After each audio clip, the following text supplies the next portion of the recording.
We have something pretty interesting to talk about today because a whole bunch of ex-Blizzard developers have somewhat aired some dirty laundry. This is stuff that does confirm some things that we thought, indeed a few things that a decently high-ranking ex-member of a certain team at Blizzard Entertainment did speak to me about probably, in this very room about 3.5 years ago. So quite fun. Basically, there was a Diablo retrospective panel at Portland Retro Gaming Expo. Shed a little bit of insight into Blizzard, the cultural shift of things as a result of the merger, and in particular, the money side. So we're basically going to get to see how the ruinous powers corrupted Blizzard. Yeah, and if there's any Heroes of the Storm fans listening, be prepared for a little bit of what I'm going to say, catharsis. Just a little bit of catharsis and a little bit of extra, Jesus Christ, go to hell, Blizzard. So if we, Blizzard, charge our players for something, and of course we're going to charge them, we're a business, but we always wanted to charge them what we thought was reasonable. So that came into direct conflict with a lot of Activision's ideas. Oh no! What a surprise! Oh no. Wait, you mean Activision wants them to charge them more than their products are worth? Really? That's never happened before. Shocking. Now, this was a panel that featured Matt Uelmen, I think, who's a composer and sound engineer, Diablo 3 lead designer Jay Wilson. You remember Jay Wilson? Yeah. He was a little bit, for a brief period of time, public enemy #1 Yeah, he was, on the online, so that was kind of funny. yeah, he was also the person who gave that talk about how absolutely terribly the real money auction house went, and how the whole over-justification effect started to wreck Diablo. He talked about all of that stuff at one of the GDC talks. And I was like, yes, I see. When you left, all of the knowledge in your brain clearly left with you. And Matt Householder as well, who is a producer. Now, the context here is the state of Blizzard in and around the 2012 release of Diablo 3. That was 10 years ago, and it was quite messy. Also, they talk about the closure of Blizzard North, because Blizzard North was a studio that made Diablo 1, 2, and expansions. And then, of course, Diablo 3 got shifted to a team at Blizzard's Irvine campus. I'll do the quotes for that. Also, they closed down, by the way. Wikipedia says that Vivendi, or the French, made a decision. Don't believe the business history you read online. Business history is always wrong and stupid. You spend 5 minutes looking at who owns what and realize what the reality is in most situations. Most of these. The French did not shut the studio down in 2005. That's the dumbest thing I've ever heard.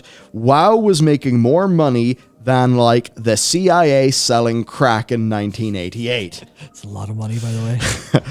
And so, Mike Morhaime, who I liked, had all the money and all the leverage in that situation. And it maybe wasn't an inappropriate move no matter how it was handled.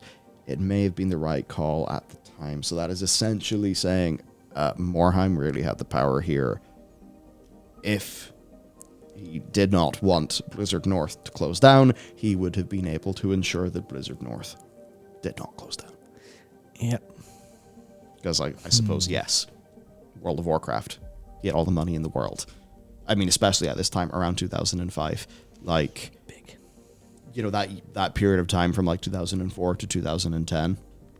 I suppose maybe 2008, but, when, you have, was it Toyota? You have these humongous brands, doing World of Warcraft advertisements. Yeah, it was just... all the celebrities. It was humongous culturally. Yeah, and even, comparatively, games are a lot bigger now. But you look at the sub numbers and you go, that's that times $10 a month. That's $120 a year. Yeah, it was $10, I believe, at the outset. That's $120 a year from millions of people. That was basically unheard of in video games. Outside of, I guess, Activision at the same time with Modern Warfare, kind of reaching those, wait, there's real money in video games? Holy shit. Yeah. And I guess on that, it's now time to talk about the effect of Activision on Blizzard Entertainment from what the guys talked about. So, here's a quote. Activision's effect on Blizzard was like a frog in a boiling pot of water, says Wilson. Early on, it felt like nothing. Later, as business models progressed for products, it became more and more. The products that were newer, that were making money, had enormous pressure on them to produce. Like Heroes of the Storm. They were just crushed in meetings with Activision where they were always talking about the bottom line, how to pull more out of that. Diablo 3 wasn't affected too much because we were very solidly a premium box model. I think that's one of the saddest things, is because here's the story. Obviously, there's a lot of criticisms about the overall idea of, hey, what if this is more of a team-based thing, right? What if this is all the individual stuff's not there, so you've got the problem of not having the individual joy of carrying teams and stuff. But in terms of the production pipeline, Heroes of the Storm is probably up there with StarCraft in terms of one of the most well put together games that exists. From Blizzard, of course. Where it's like, Heroes of the Storm is just, here's your content, here's your content, here's your content, constantly updated. Seemingly on like the back end of their development, they did everything right. But it just didn't translate the money. And that's the only thing. The people who greenlight projects and hire for projects and distribute resources across the company, the money's the only thing they care about. Yeah. Or at least manifested. Enough money. They evidently thought the opportunity cost of continued development was higher than the money they would receive from the game in the long term. Now, Diablo Immortal? So yes, a lot of talk of Immortal before I left, said Wilson. They were talking about Immortal, but it hadn't actually started. That was all Activision Blizzard. They wanted a free-to-play Diablo really badly, and I didn't. Now granted, by then I was off Diablo. What a surprise that the Activision side wanted this. Indeed, it's reasonable to assume that they wanted that. They wanted Call of Duty Mobile. And we can see that obviously, maybe Immortal not as successful in such an insane tier perhaps than some people thought, but broadly speaking, they have seen big success with COD Mobile. Sure have. Yeah, obviously. Mm-hmm. But again, that's, time taken up at Blizzard on not things that we want. I suppose this is the most silver lining on, dark, stormy clouds, is that the bulk of the development was done by NetEase, which, at least means it hopefully didn't come at a tremendous cost of actual Blizzard output that people would want. Now, for how it impacted the staff, this merger. Activision had a big effect on all those business models, and in my opinion, a lot of the higher-up people who left did because they got frustrated with all of that. I don't think they made those products better. There's a lot of bad things about Blizzard. There's a lot of great things, but I think the best thing, when I was there, Blizzard had this saying, we always want to be the guys in the white hats, which basically means we always want to be the good guys. Now, that is obviously funny when you think about the skeletons that, through a lot of that time, were under the closet. But I suppose you could probably think it's like, okay, right, we're the boys who are going to come in and save gaming. And I guess with that can come, some of the, I don't want to say cowboy, but, the the behavior that led to the structural problems that Blizzard had, right?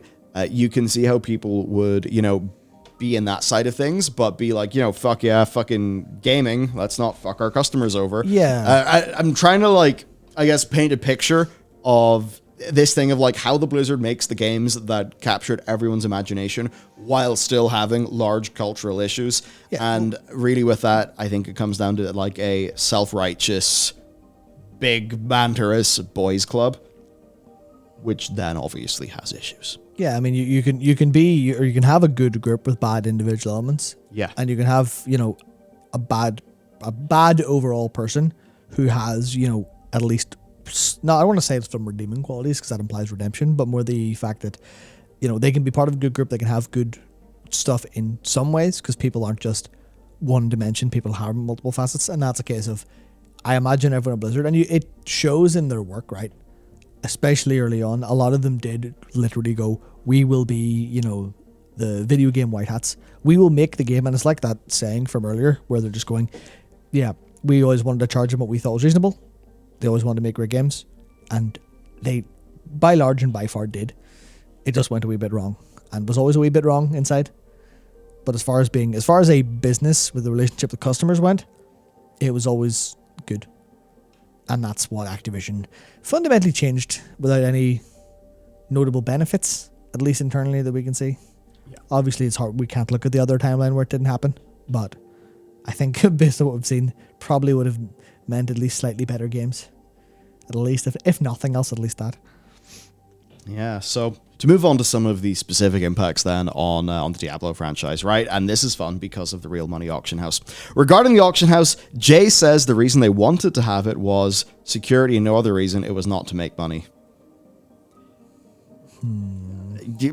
Diablo 2, item duping, hacks, gold sellers, and all those things. I guess it's maybe a situation there where, you know, the downsides of this, you only felt if you were like scammed or messed around, but perhaps that's the sort of thing where Blizzard had complete exposure and focus to those negative downsides in a way that like average consumers who just engaged in it and enjoyed it didn't.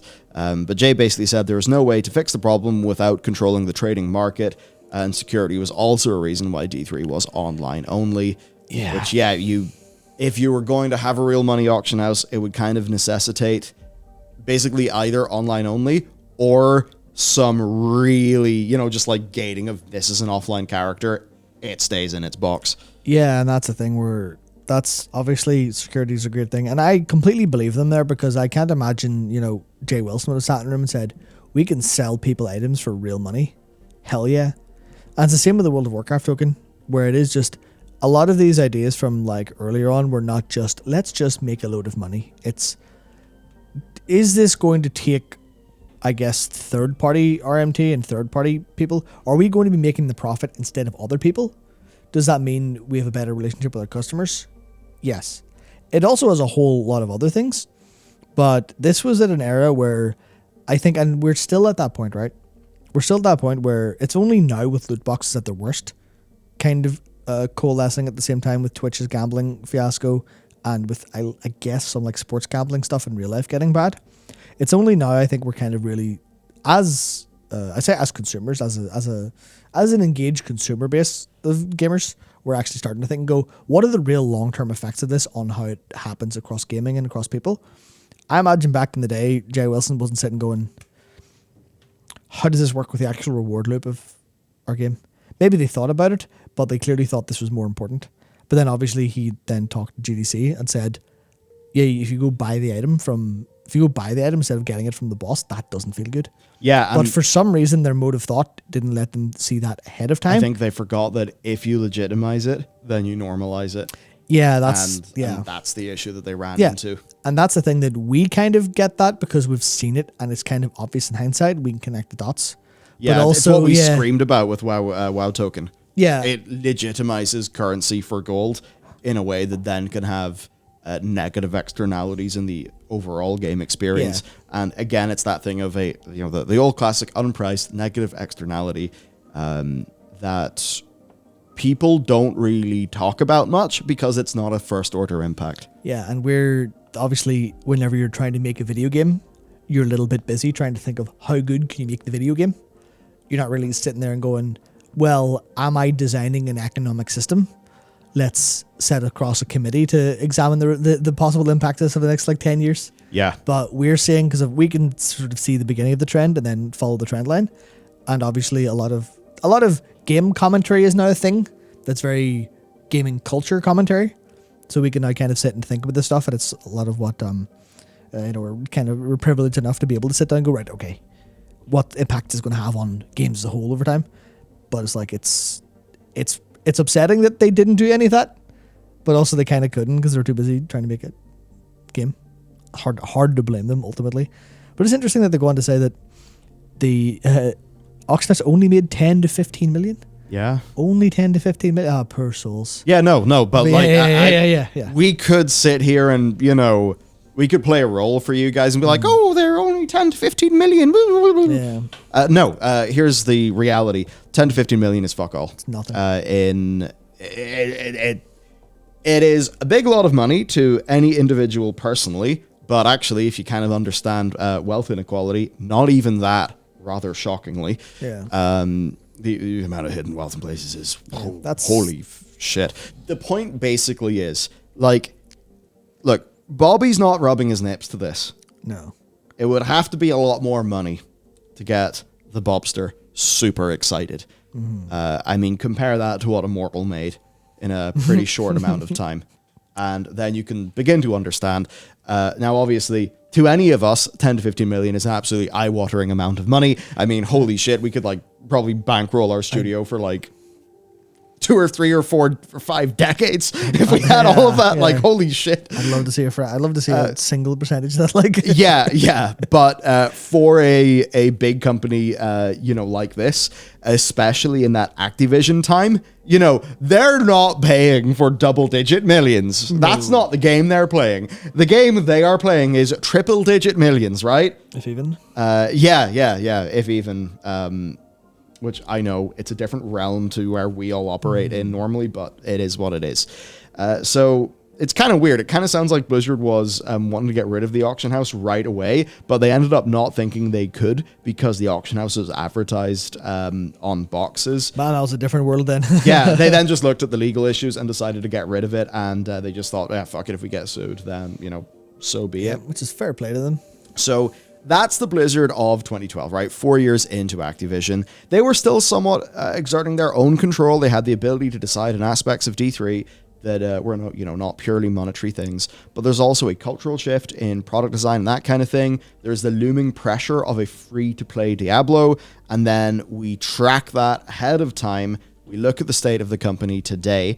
And we've got Immortal, of course, leaving a very sour taste in many people's mouths. D4 actually does seem like a brilliant game, but audiences, because of Immortal and because D3 was undersupported, reportedly, this is from past report, I forget the journalist it was from, like it's Morheim and his leadership team that canned Diablo 3 second expansion, even though Reaper of Souls actually did excellently. So that's just an example of like Blizzard totally failing by themselves. So you got that. You've got, of course, Call of Duty, which thankfully I think is rebounding a bit. Vanguard was pretty damn dire. I've really enjoyed what I've played of the new Call of Duty. I've really enjoyed the beta as well. Yeah, I don't know. I like it. Fucking hell, anything that they do in that engine it just has a game feel to it that really appeals to me. We've got World of Warcraft, of course. Few too many UI bugs in the latest patch, but it is somewhat rebounding. I mean, we're at least seeing it in terms of like our audience numbers and stuff like that.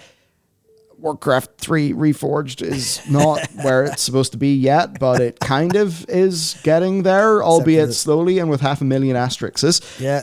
Oh man. Yeah.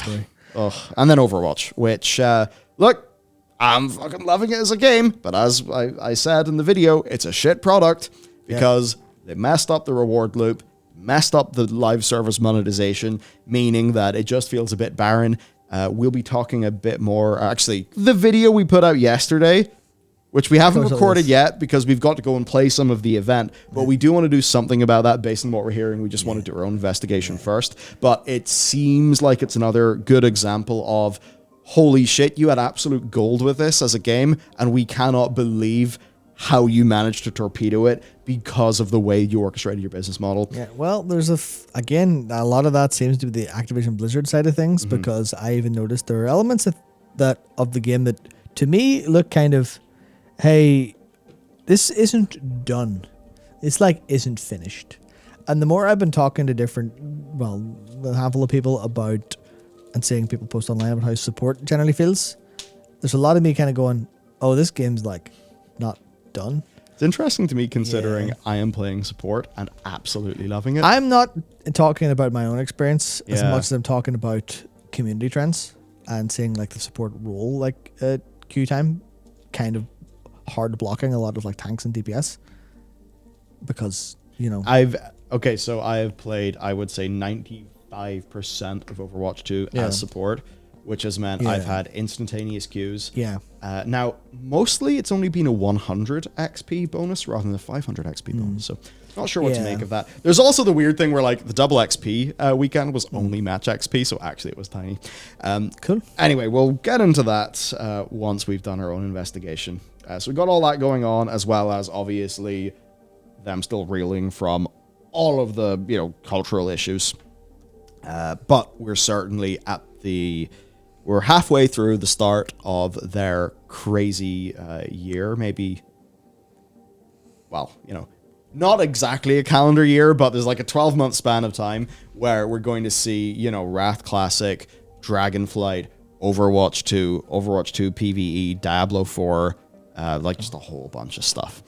Now, this is these guys talking about their sort of in and around 2012 experience. I can offer like a little bit more from a source that I talked to. At this stage, it was years ago, so I don't know. This is maybe more of a 2018, like a 2018 take of things.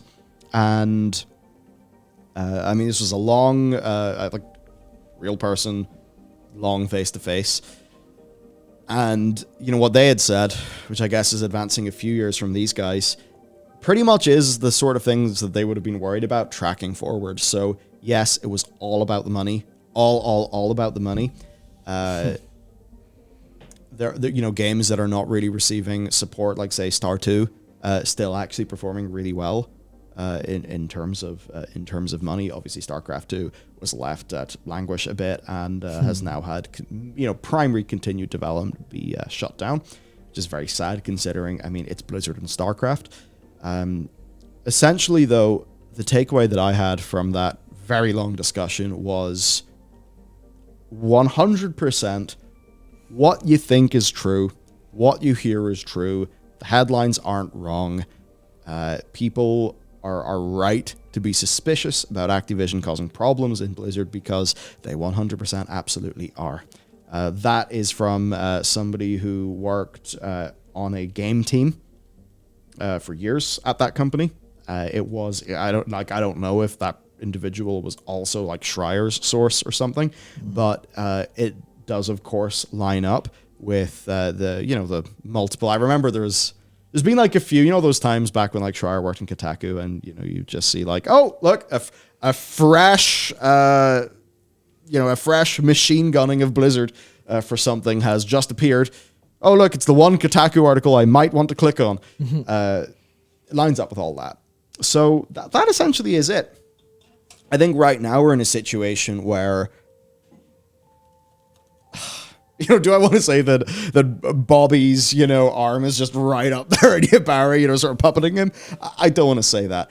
I think the situation that they're in is one where they understand that they've utterly fucked their reputation because of their workplace culture and because of issues with some of their games. They still cannot properly acknowledge that in the way that, I would want to see a more Japanese developer style outright saying, sorry, we fucked up, sorry.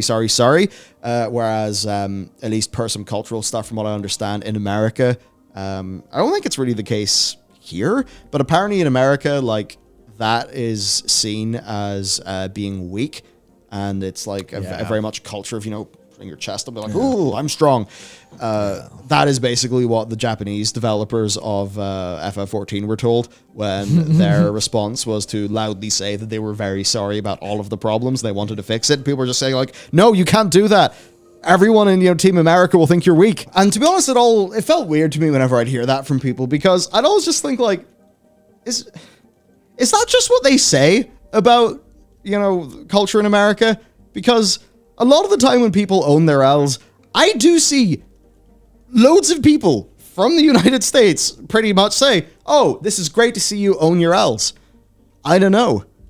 All of that said, there are a lot of times when, like, the way you get those YouTuber apologies? Oh, yeah. People roast them. So I suppose it's like people being worried about that dynamic. But I think if you can't tell the difference between laughing at a YouTuber apology, it's like, a bit cringe or whatever, and something that feels like a bit more genuine. I don't know. I always thought, like, is this something that maybe was true in the past, but isn't really true anymore? Not with, like, the newer generations or something. Oh, yeah. And it's just some common knowledge that people, like, think is out there. Honestly, I don't really know, but I think my reflex, your reflex, probably your reflex as well, to a situation like with Blizzard's is to be like, yeah, sorry, we fucked up for Shadowlands. We really did. We're very sorry about this, and we're doing everything we can to deliver a good future for you guys. But it's like they just can't quite say that. So is that stuff within the WoW team? Is that Activision? Yeah. Who the hell knows? Whatever it is, it's getting quite frustrating, because I think a lot of the corporations are starting to learn that's not how to fly anymore. Well, it's that thing where I think businesses are pretty slow to uptake new forms of culture. That's why I'll be interested to see what comes out of Preach, because he's just been tweeting little things from his trip to Blizzard. He may have spoken to Mike Ybarra. He absolutely has spoken to Ian, to Holly, to John, like the top executives in the Warcraft team, which certainly does make sense. I mean, it'll be interesting to see what goes on there. We have been, in many cases, of an accord with what Mike and team have been. I mean, obviously from a slightly different perspective, but it'll be interesting. Because he's been very, out there and real about criticisms. Yeah, that said, I'm a little bit, today specifically, because the Dragonflight pre-patch went live. Yeah. And one of the systems that they were bigging up and talking about and put on the back of the box, and I think it's interesting to bring it up because they talk about the auction house. They're like, oh, well, it was on the back of the box, so we'd be very, very legally worried about removing it. Meanwhile, Dragonflight's like, hey, here's this big new UI update. And it is one of the worst cases of them shipping a minimal viable product I've ever seen in my fucking life. It is dire how unfinished that is. All the work that's done is fine, but it's just not done. And I needed way more time. And there's not been a single comment on it. And I'm waiting to see how the next week goes. Maybe the next month before Dragonflight launches. Because if Blizzard haven't learned that when they make a mistake, they have to say, listen, we know you all see our mistake. We can't brush it under the rug. We will have to say, sorry, here's what's going on. But they haven't done that with Warcraft 3 Reforged. After that patch that broke half the game. And they've been communicative with Overwatch 2, but they've not really sat down and talked about the big issues. So I'm a little bit concerned that maybe they haven't made quite as much progress as people were, as people dared to dream, I think. There are, there are, I was about to say there are elephants in the closet. Yeah. There's elephants in the closet and skeletons in the room. Yes. Okay. I've messed up my common phrases. We'll have to see. That overall is it, though. Look, with Activision stuff, if you've been trusting your gut, your gut's probably right. Sure is. So that's the situation. Always great to hear from ex-employees talking about their experience on things. Man, you do just have to wonder what would happen if Blizzard North, still existed, right? If they weren't cut, if David Brevik and co. were doing that. I mean, maybe they would have left. Or maybe they would have been more like a Jeff Kaplan character and would have stuck around for a long-ass time. Yeah. We don't really have much of a way to know, but it is an interesting little thought experiment, isn't it? I'd sure love to have one of those mirrors you can see into alternate timelines, even just for Blizzard, even just for how if key figure not been pushed out would have helped over time. So fascinating. Let us know what you think would have happened in the alternative timeline. If you want to support us, then you can always check out The Pale Beyond, our game, over on Steam. Consider wishlisting that if you're interested. But other than that, there was a pretty...